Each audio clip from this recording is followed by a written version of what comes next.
Right now, at this time of year, it is March 2026. Today, we have just entered into springtime in the northern hemisphere. Anyway, spring equinox was just a few days ago.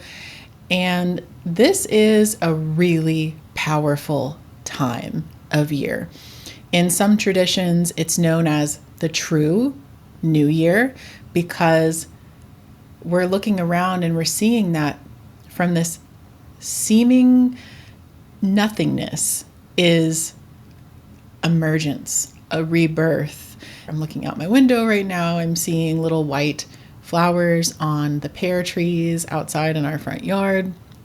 In our backyard, we have little blossoms on our cherry tree and our nectarine tree, and we have crocuses coming up and daffodils. And just a week or so ago, things were barren. I mean, if you were just born yesterday, you would think that this would be how things are. Just kind of barren and dull, where there's branches with nothing on them and just kind of like dead grass. And who would have thunk that we would have such beauty emerging from such barren conditions? And yet, every year in the springtime, we see this occurrence of rebirth. And as I shared in my last episode, and I say in most episodes, as above, so below, as without, so within. What we observe on the outside of us is also happening on some level within us.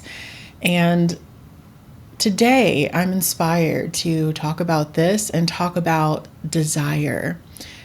How when we are desiring something different, a different experience than we're currently having right now, there can be this sense of emptiness, this sense of longing. We've all heard someone say, or us say at some particular point, just feels like there's an emptiness. There's something missing. I'm trying to fill a hole in my heart, or something along those lines, indicating that there is a desire, there is a vessel, a container within us that is longing to be filled.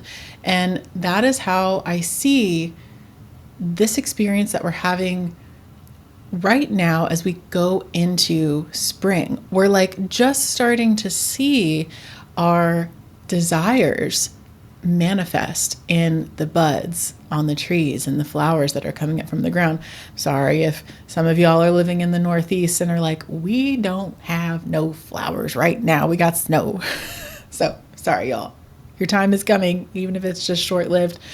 But this experience permeates through all aspects of our life in different ways, and especially in our relationships.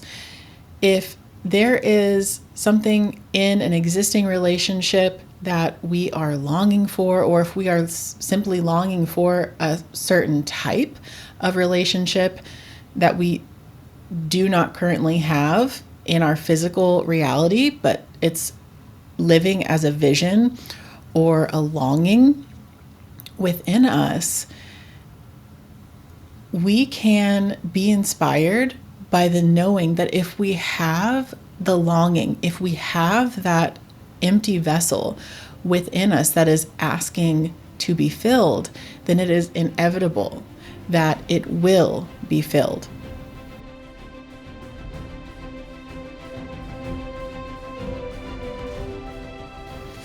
I'm going to read a chapter of the Tao Te Ching. The Tao Te Ching is an ancient Taoist text written over 2,500 years ago by the ever mysterious Lao Tzu, who apparently wrote the Tao Te Ching and then rode away backwards on a buffalo into the distance.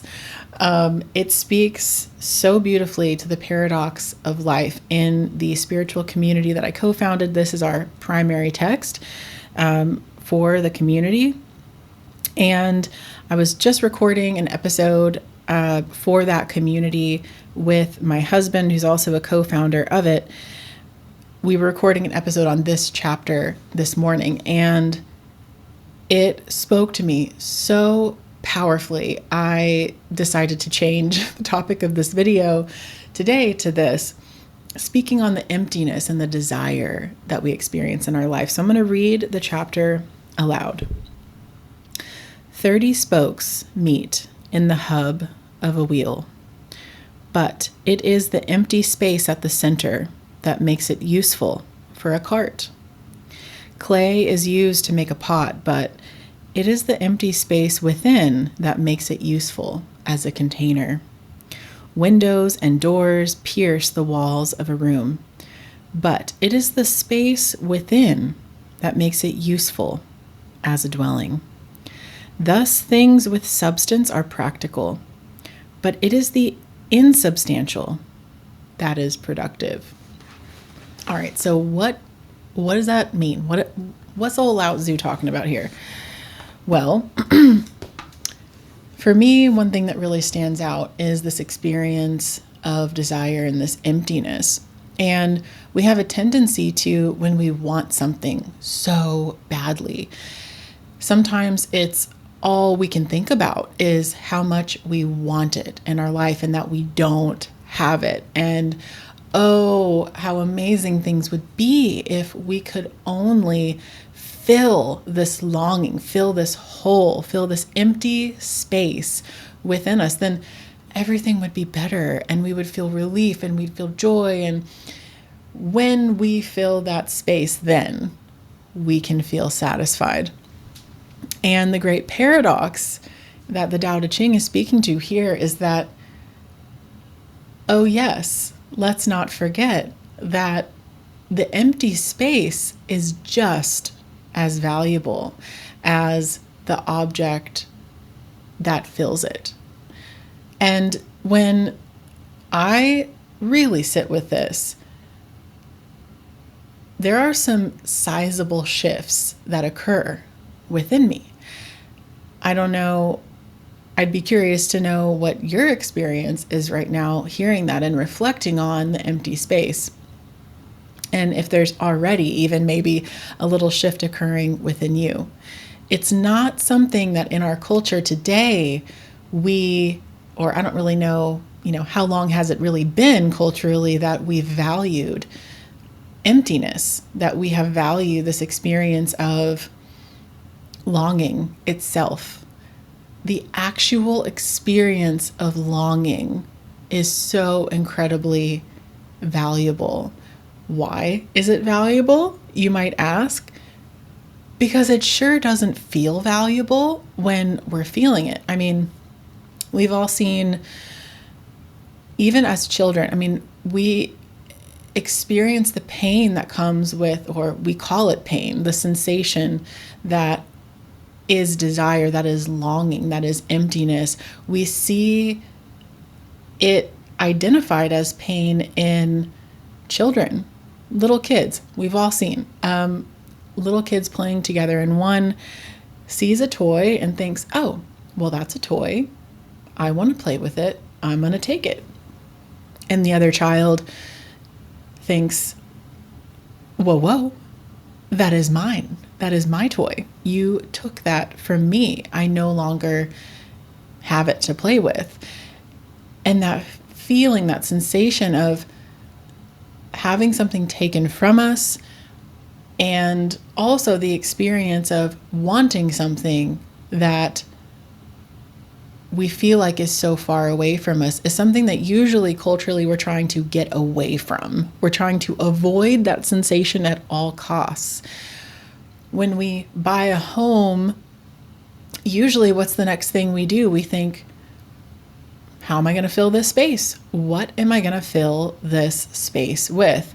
To the point where now culturally, it's pretty commonplace for those that have financial means to purchase a home and then also at the same time hire an interior designer to immediately fill the home with things that seemingly improve the value of the home.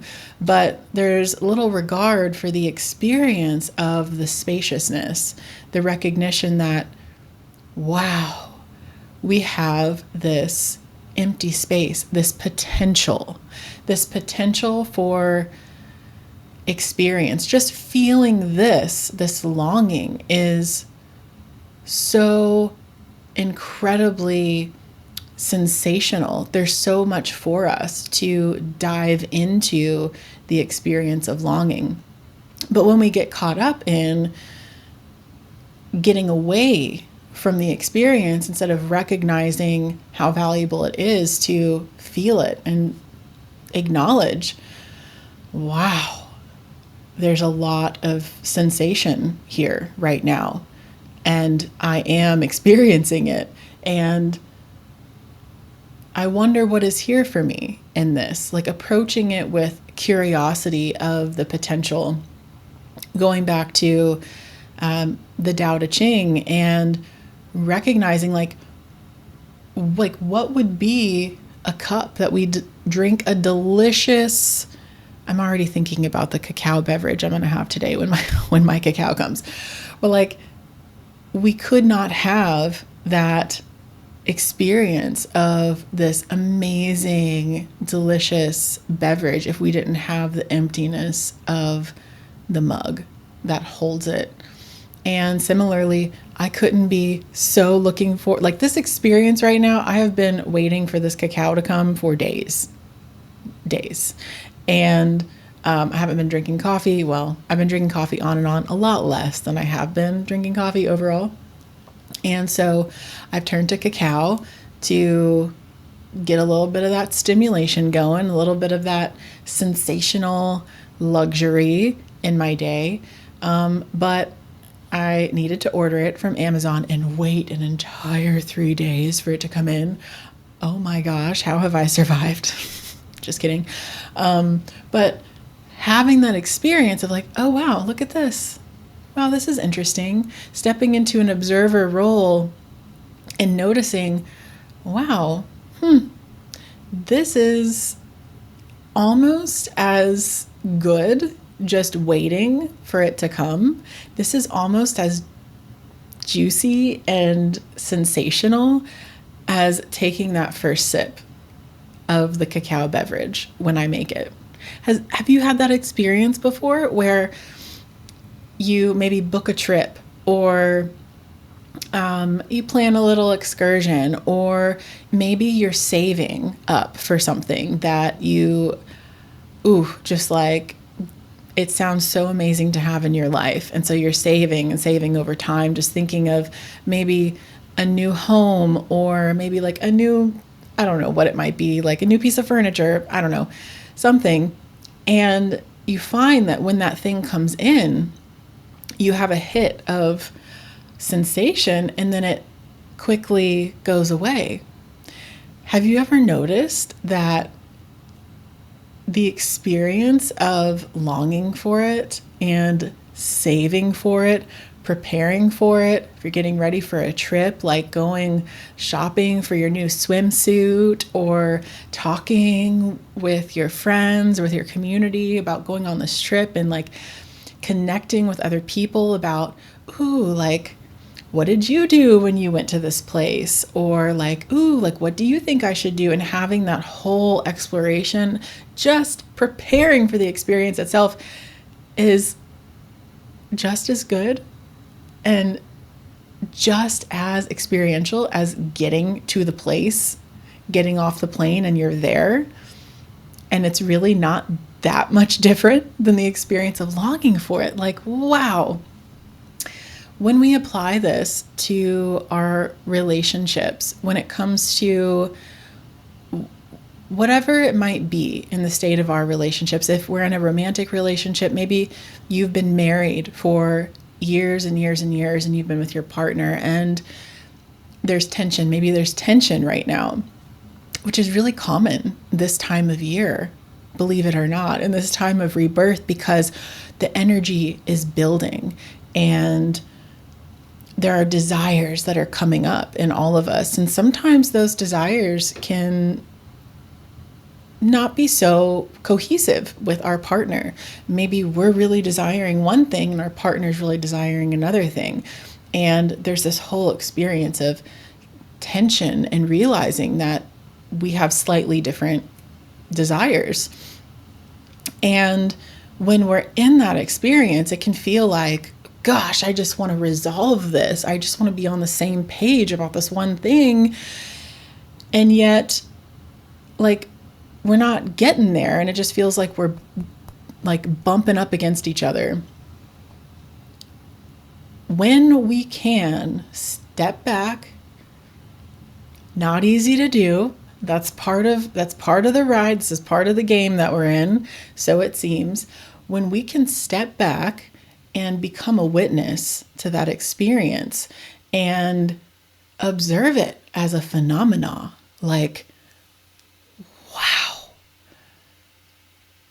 I'm having this experience right now that is like, I'm feeling things in my body, I'm feeling things in my heart, I'm lit up with sensation. I'm having this very human experience. Like, what if I appreciated it instead of just like, it's totally natural to want to resolve it and to move through it and to get to the other side of it. Like, of course we feel that way. And what if I appreciated this moment of tension? What if I acknowledged, even if it's just with myself, that, like, I'm grateful? Or even a step further, acknowledging the great mystery, that ineffable, can't even name it, because once you name it, the mystery kind of dissolves. But that energy that makes our heart beat, that breathes our lungs, that has the earth spinning around the sun and these planets all around us, like that mystery, that creative force that runs through everything. If we even go a step further and say, thank you, force. This force that I am made of, this force that is in this empty space, that is all around me, that is within me, that is helping me have this experience. I'm acknowledging you. Like, whatever you are, the unnameable, thank you for giving me this experience of tension that is so full of experience that it's like uncomfortable, that it feels like I just want to get through it. There is a magical vehicle that is created when we have the capacity to step into a place of appreciation for uncomfort. There is space that somehow magically is filled. And the great paradox is, we don't step into appreciation of it to fill the space. We step into appreciation of it to have that experience of appreciation of something that is so potentially challenging. So if you've been having this experience lately of feeling this emptiness, feeling this simultaneous desire or maybe even tension in your relationships or somewhere else in your life, and you're at a point where you're just not sure where to put your energy, you're not sure how to move through this and get to the other side, then I would encourage you to do just what I talked about in this video, to see where you can find even the smallest amount of appreciation for that experience. You could start by looking back in your past and identifying a time in your life, whether it is in this particular relationship where you might be experiencing this longing, or in another part of your life, and identify a time where experiencing that sense of longing or emptiness, desire, then led to something else, something more preferred, or even led to just simply a greater understanding of life itself. Whatever you can do that will help you identify a true, like authentic. I'm not talking about getting out a gratitude journal and just saying like, I'm grateful for this and this and this and this. Like, am I though? I'm not talking about that type of gratitude. I'm talking about getting in a place with yourself where you have created the space to feel what you're feeling, to really sit with it and feel it. And you can, just like I'm sitting here now, start with the most identifiable sensations, like the physical sensations in your body. Like I'm held by a chair right now. I'm sitting in a chair. Wow. That's actually pretty cool when I think about it. Like, wow, someone made this chair. Maybe it was factory made, but somehow this chair was made, and it somehow made it to my home, and it somehow made it in this room by all these different forces, many of which I'm probably unaware of.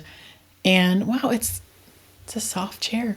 It's a nice chair. I like this chair. And wow, I get to sit in it right now. It's holding me. It's providing me a sense of reprieve and comfort. Like, that may sound really silly, but you'd be surprised that when we find these little things to feel, get into a state, a momentum of genuine appreciation for, how we can get to that place of appreciating that sense of emptiness, that hole in our heart that's longing to be filled, that when we can appreciate that in and of itself, somehow that hole magically, mysteriously gets filled. I created a 3-step before you go reset process that will help you with just this. You can download it in the link in the show notes.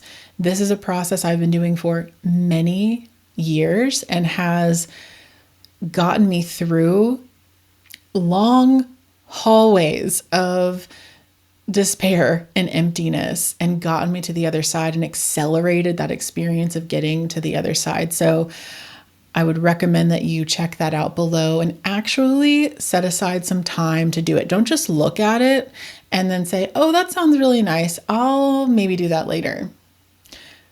Put a time in your calendar, a realistic time. You can set aside like 10, 15 minutes and actually do this process. There's even a playlist on Spotify that I included that will guide you through this process. When the song changes, then you know to move to the next step, to step 2, and then to step 3. It takes under 12 minutes, I think, and it will change the trajectory of your day. So thank you so much for being here with me, and I look forward to seeing you on the next episode.